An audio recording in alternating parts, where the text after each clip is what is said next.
शुभ नवरात्रि। नवरात्रि के 9 दिनों की महिमा अपार है। इसका हर दिन विशेष है। नवरात्रि के 5वें दिन माँ के स्कंद माता स्वरूप की पूजा होती है। माँ दुर्गा को स्कंद यानी कि भगवान कार्तिकेय की माता के नाम से भी जाना जाता है।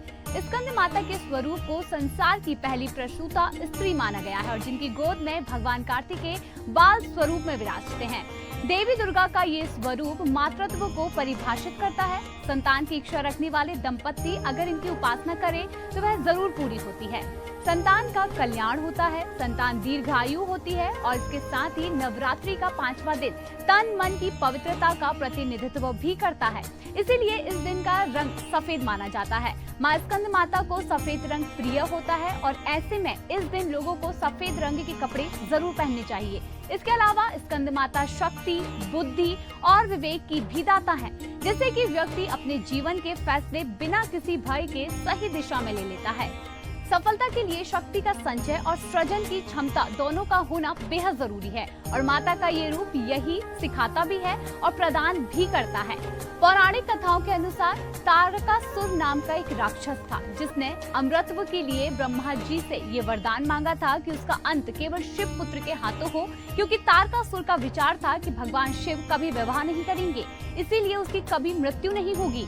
वरदान मिलने के बाद इसके अत्याचारों से सभी त्रस्त हो गए और भगवान शिव से तारकासुर से मुक्ति दिलाने की प्रार्थना भी की गई। तब शिव पार्वती विवाह हुआ और माँ पार्वती ने अपने पुत्र यानी कि स्कंद कार्तिकेय को युद्ध के लिए प्रशिक्षित करने के लिए स्कंद माता का स्वरूप लिया था।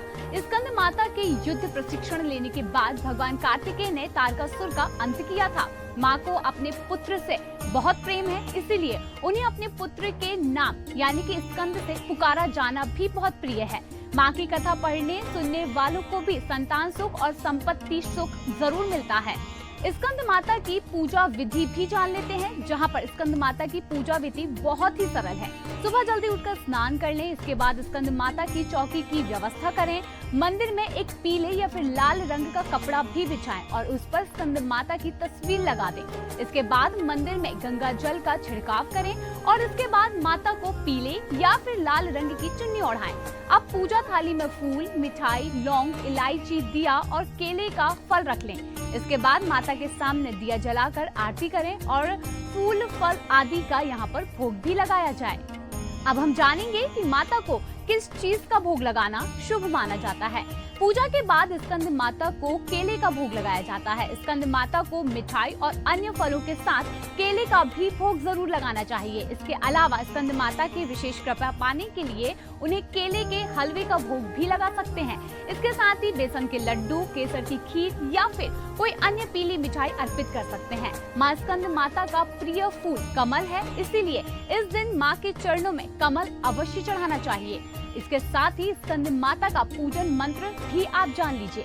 यहाँ पर पूजन मंत्र है, या देवी सर्वभूतेषु माँ स्कंद माता रूपेण संस्था नमस्तस्यै नमस्तस्यै नमस्तस्यै नमो नमः। इस मंत्र का जाप करने से माता का आशीर्वाद जरूर मिलता है और जीवन के सारे संताप दूर हो जाते हैं और माता की कृपा बनी रहती है।